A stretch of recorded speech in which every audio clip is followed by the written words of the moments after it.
Phil PM. Paranormal. The flying disc has been found. El mítico Chupacabras. Les enquêtes de Christian Page. Christian Page, salut. Salut Bernard. Alors, il paraît que les fantômes ont une odeur. Une odeur? Oui. Écoute, c'est, à mon avis, encore une fois, une date, en fait, à marquer avec une pierre blanche dans l'univers du paranormal, parce qu'on arrive... Moi, j'adore lorsque la science fait de la bonne science avec des trucs qui sont un peu considérés comme surnaturels. Parce que très souvent, l'attitude de la science, c'est de dire, bon, quelqu'un rapporte avoir vu un fantôme ou un truc comme celui-là, et on dit, bon, ben, ces gens-là sont un petit peu désilluminés, ils ont trop fumé de potes ou des trucs comme ça. Oui. Et parfois, on arrive à faire de la bonne science, c'est-à-dire qu'il y a des scientifiques qui se disent, tiens, il y a peut-être quelque chose qui se passe, et c'est exactement ce dont je veux te parler aujourd'hui. C'est un article qui vient tout juste de paraître dans le très prestigieux Journal of the American Medical Association, donc l'association médicale américaine, et on parle ici des phantosmies. Donc, qu'est-ce que c'est les phantosmies? Ce sont les odeurs fantômes. Donc, je t'explique un peu de quoi il s'agit. Les odeurs fantômes. Oui, voilà. Dans le domaine du paranormal, les odeurs fantômes sont souvent associées à des moments de crise. Et là, je veux pas jouer l'oiseau de mauvais augure, mais imaginons par exemple que ta mère décède et quelques jours après son décès, tu t'éveilles dans la nuit et tu sens l'odeur de son parfum. Alors là, évidemment, tu auras tendance à associer cela à la présence de ta mère, un retour de l'au-delà. Donc, ta mère qui t'envoie un signe de l'au-delà. Dans la littérature et la culture paranormale, ce genre de phénomène-là se produit dans des états de détresse psychologique, en particulier, par exemple, dans des états au moment où tu vis un deuil. Dans le domaine de la science, on savait déjà que des odeurs fantômes pouvaient exister, que des gens, par exemple, qui souffrent d'épilepsie racontent qu'avant une crise, il leur arrive parfois de sentir l'odeur des toasts brûlés.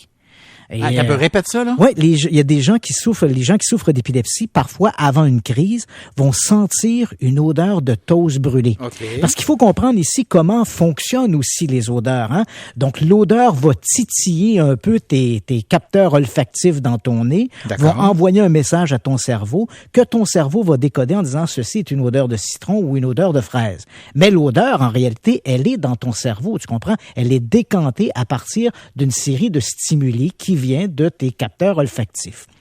Or, les scientifiques savaient que, par exemple, les gens qui souffrent d'épilepsie vont sentir avant une crise, certains d'entre eux, une odeur de toast brûlée. On savait également que les gens qui souffraient de migraine ou de la maladie d'Alzheimer, ils leur rapportaient parfois sentir des odeurs fantômes, donc des odeurs qui n'existent pas dans la réalité, qui ne sont pas autour d'eux, mais ils avaient l'impression de sentir ça. Alors, l'Association américaine de médecine a décidé de mener une grande étude aux États-Unis. Ils ont interrogé plus de 7000 participants et ils ont découvert à leur grand étonnement que 15% des gens, même s'ils n'en parlaient pas avec leur médecin traitant, 15% des gens sentaient de ces odeurs fantômes. Et qui plus est, l'étude démontre que ces odeurs fantômes non seulement sont plus répandues qu'on pourrait le croire, elles n'ont visiblement rien à voir avec les fantômes, mais qui plus est, ces odeurs sont plus marquées auprès des femmes, des gens qui souffrent d'une mauvaise santé, des gens qui mènent ou qui entretiennent des régimes drastiques, donc qui cherchent à perdre du poids, et ce qui est encore plus significatif, chez des gens qui sont dans un milieu socio-économique défavorisé. Hein? C'est quoi le rapport? Ouais, parce que les gens qui sont dans des milieux socio-économiques défavorisés, souvent ont une moins bonne santé, parce qu'ils n'ont pas nécessairement accès, et on parle bien sûr aux États-Unis, là. Hein, genre, ici, c'est un peu différent, le système de santé, mais on comprend aux États-Unis, avant d'aller voir ton médecin, tu vas essayer de prendre des recettes de grand-mère, là, alors que les gens mieux favorisés vont plus spontanément consulter les médecins. Donc, ce que les chercheurs arrivent, c'est de dire non seulement ces odeurs fantômes existent, mais de manière beaucoup plus large qu'on le croyait. Elles ne sont visiblement pas des manifestations de l'au-delà. Mais qui plus est, elles peuvent être des signes avant-coureurs d'un mauvais état de santé. Donc, non, là, on fait œuvre utile. Là, je te suis. Là, je comprends ce que tu veux dire. Et tu vois, ça, c'est extraordinaire parce que dorénavant, avec une étude comme celle-là, les gens qui sentent ce genre d'odeur auront peut-être tendance plus spontanément à en parler à leur médecin et on pourra en aval peut-être déterminer s'il n'y a pas des problèmes de santé sous-jacents à ça. Alors en amont, pardon. Oui, en amont. Oui. Alors que jusqu'à maintenant, cette perception d'odeur mystérieuse, mis à part quelques pathologies cliniques, était généralement relayée à l'univers de l'au-delà. Ah, c'est intéressant. Oui, absolument. C'est très intéressant. C'est fascinant. Bon, parlant de cet univers extraordinaire, qui est habité par toutes sortes de créatures, dont le chupacabra. Ouais, le chupacabra. Le chupacabra. Moi, j'ai habité au Mexique 2 ans. Hein? Oui, et j'en ai entendu beaucoup parler. Je l'ai pas vu. Je l'ai cherché, par exemple. Ben oui, je l'ai pas trouvé. J'ai pas trouvé le chupacabra. Il est très insaisissable. Donc, l'El Chupacabra, qui, je rappelle pour les auditeurs, signifie le suceur de chèvre. Donc, c'est un animal mythique, en fait, qui est une sorte de mélange entre un kangourou et une gargouille. Oui. Depuis longtemps, et tu le mentionnes, il fait partie d'une espèce de culture hispanophone, dans la culture espagnole. Oui. C'est un peu l'équivalent latino. C'est un peu un bonhomme, un peu le bonhomme 7 heures, une créature fantastique. Et depuis 1995, on en parle plus abondamment dans la littérature populaire parce qu'il y a eu une série de morts d'animaux de ferme au milieu des années 90 sur l'île de Porto Rico qu'on a accusé, bien sûr, on a pointé du doigt l'El Chupacabra et depuis, la mystérieuse créature ne cesse de faire des victimes. Alors voilà que l'histoire dont je te parle s'est produite il y a quelques jours. Ça se passe à Santa Fe. C'est un petit village au nord-est, dans le nord-est de l'Argentine. Et voilà qu'un agriculteur, un matin, en sortant de chez lui, voit 6 de ses vaches qui sont mortes dans un champ. Alors, évidemment, il s'approche, il constate que les vaches, non seulement sont mortes, mais elles ont été également mutilées, mais il n'y a pas de trace de prédation, c'est-à-dire que l'animal est étendu sur le côté, il lui manque un œil, il lui manque la langue, les parties génitales ont également été amputées et il n'y a apparemment pas de sang autour de l'animal. Alors, évidemment, cette histoire-là se répand comme une traînée de poudre dans le village. Parce que c'est un suceur de sang. Parce que c'est un suceur de sang. Et c'est vrai qu'au cours des semaines qui ont précédé, d'autres animaux sont morts un peu de la même façon. Et bien sûr, on ne peut accuser que deux sources.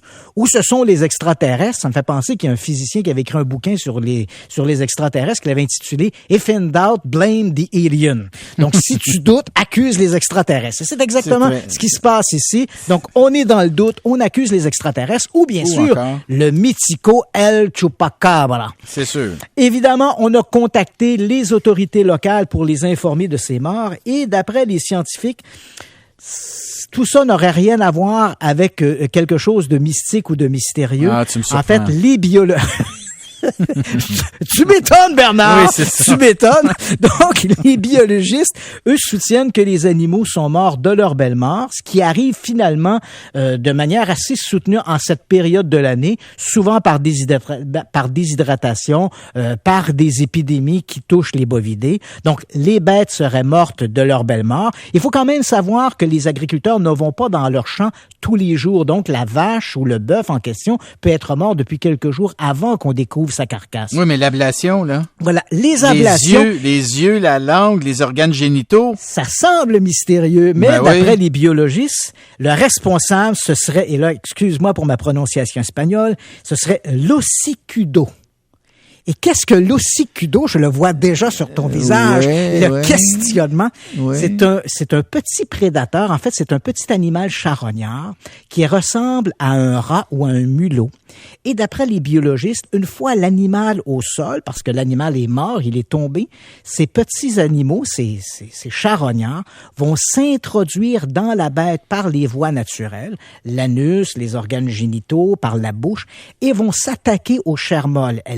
Ces créatures-là ces prédateurs, ces charognards plutôt, vont manger la langue, les yeux, vont dévorer une partie de l'anus, du rectum, donnant l'impression qu'on est en présence d'une espèce de mutilation surnaturelle, alors que ce sont ces petits animaux qui auraient dévoré les chairs, et ensuite le gonflement de l'animal par la putréfaction donnerait l'impression qu'on est en présence d'une mutilation faite à coups de laser ou avec un scalpel. Eh, boy. OK. Voilà. C'est pas très ragoûtant, ton Non, c'est pas très ragoûtant. Alors, on est content pour la petite collation de 15 heures. On est content de savoir qu'il y a une explication. Voilà. Maintenant, je suis certain que le Chupacabra va passer au travers de cette autre affaire.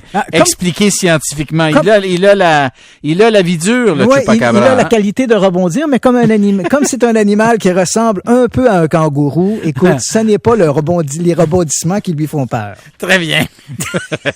Alors, en terminant. Oui. Ça, c'est sur une note plus sérieuse, hein? Oui. La mort de Michael Persinger de l'Université Laurentienne à Sudbury, en Ontario. Écoute, très rapidement, Michael Persinger, c'est un neuroscientifique de l'Université de Sudbury. Il enseignait là depuis les années 70. Il est probablement l'un des personnages les plus importants sur le plan scientifique dans l'univers du paranormal. Persinger et d'autres chercheurs comme lui sont un peu les pères de ce que l'on appelle la théorie environnementale, c'est-à-dire que dans ton environnement, il y aurait des facteurs que tu ne vois pas, par exemple des micro-ondes, des variations dans les champs électromagnétiques, des infrasons, donc tous ces éléments-là que tu ne vois pas, que tu ne perçois pas consciemment, pourraient provoquer chez certains individus plus sensibles que d'autres des impressions de présence, des hallucinations auditives ou des hallucinations visuelles qui amèneraient ces gens-là à croire qu'ils sont entourés de fantômes ou d'êtres désincarnés, alors que tout ça ne serait qu'une conséquence de l'environnement sur les individus. Et Michael Persinger avait fait une espèce de casque qu'on a appelé le casque de Dieu. J'ai moi-même fait cette expérience-là il y a quelques années. Je visitais Persinger au laboratoire de l'Université Laurentienne. On plaçait ce casque-là sur notre tête, on se mettait dans un isoloir et simplement en faisant varier les champs électromagnétiques qui entourent notre cerveau, on avait des impressions tout à fait extraordinaires que certains auraient pu qualifier d'expériences mystiques ou fantastiques. C'est vraiment... Par exemple, donne-moi un exemple. Écoute, moi, j'étais dans la pièce en question, j'avais le casque sur moi. Il a très légèrement fait varier les champs électromagnétiques, comme des variations qu'on retrouve dans la réalité, dans l'environnement, et j'avais l'impression de flotter, et j'avais l'impression qu'il y avait des présences autour de moi. Tu comprends bien que j'étais assis dans un fauteuil très détendu, il y avait de la privatisation sensorielle, je ne voyais pas l'environnement autour de moi, mais j'aurais été prêt à jurer qu'il y avait des gens dans la même pièce que moi, et tout ça, bien sûr, ce n'était pas une manifestation de l'au-delà, mais des manifestations de l'en-dedans. Ah, c'est très intéressant. Très intéressant. Avec le paranormal, on peut faire de la très bonne science. Encore faut-il mettre nos préjugés de côté. Ah, ça, c'est une belle conclusion. Oui, ça me fait plaisir, Bernard. Christian Page, merci. On se reparle vendredi prochain. Absolument. Je remercie aussi Larry Dufresne, qui est à la mise en onde et à la réalisation, Alexandra Marcoux et Maryse Duchesneau, qui sont à la recherche. Donc, c'est notre petite équipe qui vous a accompagné pendant toute la semaine. Je vous rappelle, cher public, que si vous voulez participer à notre panel citoyen, faire partie des citoyens qui vont venir en studio, poser des questions aux différents partis, envoyez-nous vos questions. Dites, voici la question que j'aimerais poser à tel parti, à drainville@985fm.ca. Gênez-vous pas, allez-y, on va prendre les meilleurs. Vous pourrez venir en studio, les poser vous-même. Je vous souhaite une belle fin de semaine, tout le monde. On se reparle lundi. Salut, Paul s'en vient.